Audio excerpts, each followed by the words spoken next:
j'espère que vous allez bien. Je suis ravie de vous retrouver aujourd'hui pour cette première vidéo de ma rubrique Yoga les fondations, dans laquelle on va venir décortiquer la transition de Vinyasa. Donc cette transition qui a également le même nom que la pratique de Vinyasa.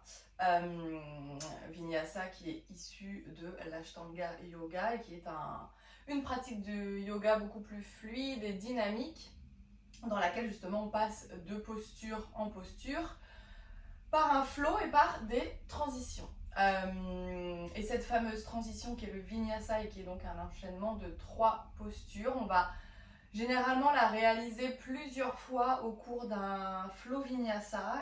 Donc cet enchaînement de 3 postures est composé de 1 Chaturanga Dandasana, pour laquelle je vous donnerai différentes options, puis du Cobra ou Chien tête en haut, là pareil, on verra ces différentes options, et enfin de Chien tête en bas. Il est important de savoir maîtriser cette transition de Vinyasa pour être sûr déjà de ne pas se blesser, puisqu'on va réaliser plusieurs fois cette transition pendant nos flows. Et pour surtout être sûr d'obtenir tous les bénéfices et les bienfaits de ces postures. Voilà, donc je vous propose dans ce format un peu plus court de venir analyser, décortiquer cette transition ensemble. Pour ceci, nous avons seulement besoin de notre tapis de yoga aujourd'hui, d'une tenue bien confortable, et on se retrouve tout de suite sur notre tapis. Donc comme je vous le disais, cette transition que l'on appelle Vinyasa est donc un enchaînement de 3 postures que l'on va démarrer toujours dans une planche. Donc on se retrouve tout d'abord dans une posture de planche, les mains sous les épaules, largeur épaule, les doigts écartés bien actifs dans le sol, et on vient tendre une jambe puis l'autre pour se retrouver dans sa planche. Ici, on engage bien le centre, on aspire le nombril, on repousse fort le sol sous ses mains pour créer de l'espace entre ces omoplates qu'on repousse vers le ciel.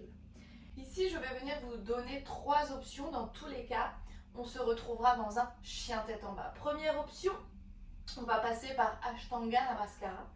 Ici, on va venir inspirer profondément dans notre planche, puis sur notre expiration, déposer les genoux sur le sol, avancer légèrement les épaules, puis on va venir plier les coudes tout en les gardant bien le long du buste pour venir déposer seulement la poitrine et le menton sur le sol. Le bassin est légèrement antéversé, on pointe le coccyx vers le ciel, les pieds sont toujours crochetés, les coudes pointent vers l'arrière. Sur notre prochaine inspiration, on va venir déposer le bassin dans le sol, décrocheter les pieds. Les coudes sont toujours bien parallèles l'un à l'autre et contre le buste. On engage les fessiers, le dos, on redresse le buste en emmenant les épaules vers l'arrière, bien éloignées des oreilles. On engage légèrement les muscles du dos et des fessiers. Le poids n'est plus du tout porté dans nos mains. On ouvre la cage thoracique vers l'avant. On ne casse pas les cervicales et la nuque. On regarde vers l'avant, peut-être légèrement vers le ciel.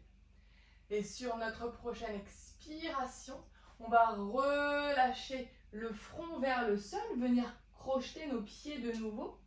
Tout d'abord, repousser le sol sous ses mains pour tendre nos bras, revenir dans la posture initiale.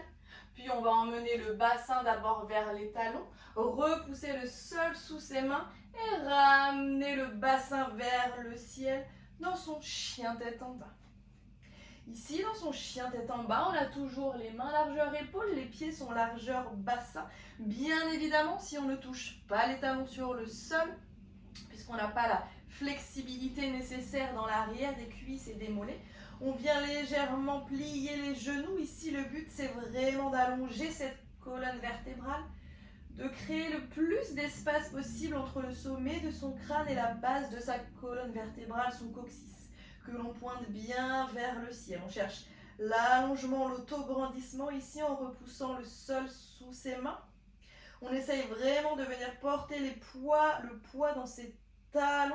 Si bien sûr on le peut, on n'hésite pas à venir déposer les talons dans le sol, mais ici, la priorité numéro 1, c'est vraiment de garder le dos bien droit. On va maintenant passer à la deuxième option avec un chaturanga modifié, suivi soit d'un cobra, soit d'un chien tête en haut. Je vais vous montrer ces deux options et on finit bien évidemment, comme dans nos trois options différentes, en chien tête en bas. C'est parti, donc on se replace comme tout à l'heure en posture de planche. Les pieds largeur bassin, les mains largeur épaule, le centre toujours bien engagé, on repousse fort le sol sous ses doigts. Ici, pareil que dans la première option, après avoir inspiré profondément dans sa planche, on va venir déposer les genoux dans le sol, avancer légèrement les épaules vers l'avant, puis venir plier les coudes que l'on garde le long du buste et poser en une seule fois le bassin, le buste dans le sol. On décrochette ses pieds, nos coudes pointent toujours bien vers l'arrière et sont collés à nos côtes flottantes ici. Première option, on inspire comme tout à l'heure dans son cobra, on engage légèrement le dos, les fessiers, on redresse le buste, les épaules vers l'arrière, le cœur bien ouvert vers l'avant. Deuxième option, peut-être venir dans un chien tête en haut en repoussant le sol, les bras tendus. Cette fois-ci, on vient décoller les cuisses du sol. On engage toujours le dos, les fessiers, on repousse le sol sous ses mains. On ouvre la cage thoracique vers l'avant. Ici, on ne se laisse pas totalement relâcher dans le sol. On ne ramène pas les épaules proches des oreilles. On repousse le sol, le sommet du crâne vers le ciel. On regarde vers l'avant. Puis de son baby cobra, cobra ou chien tête en haut. Sur la prochaine expiration, on va venir crocheter les pieds de nouveau, repousser le sol sous ses mains pour emmener le bassin vers le ciel et revenir dans notre troisième posture ici de cet enchaînement, de cette transition. On se retrouve dans notre chien tête en bas de nouveau. Et on va enfin maintenant voir la troisième et dernière option que je dirais la plus complète, en tout cas celle qu'on va pratiquer dans nos salutations au soleil classiques, traditionnelles, notamment en Ashtanga, avec notre posture de Chaturanga Dandasana, chien tête en haut, puis chien tête en bas. Comme pour nos deux premières options, on se replace dans notre planche que je n'ai plus besoin de décrire. Notre planche dans laquelle on va inspirer profondément. Ici, sur notre expiration, on va venir dans notre Chaturanga Dandasana en venant sur le bout de ses orteils, les épaules légèrement en avant de ses poignets. Puis on va venir plier les coudes à 90 degrés, toujours en les gardant le long du buste, pour ramener ses épaules, son bassin sur une même ligne. Puis on va venir décrocheter nos pieds sur l'inspiration, l'un après l'autre, et venir dans son chien tête en haut. De nouveau, on repousse fort le sol, on éloigne les épaules de ses oreilles, on engage légèrement les fessiers et les muscles du dos. Puis sur l'inspiration, on repousse le sol sous ses mains, on envoie le bassin vers le ciel pour se retrouver dans son chien tête en bas. Donc voici pour ces trois différentes options les plus classiques, je dirais, de la transition de Vinyasa. Bien évidemment, selon votre niveau, vous pouvez peut-être mixer les différentes options et les différentes postures.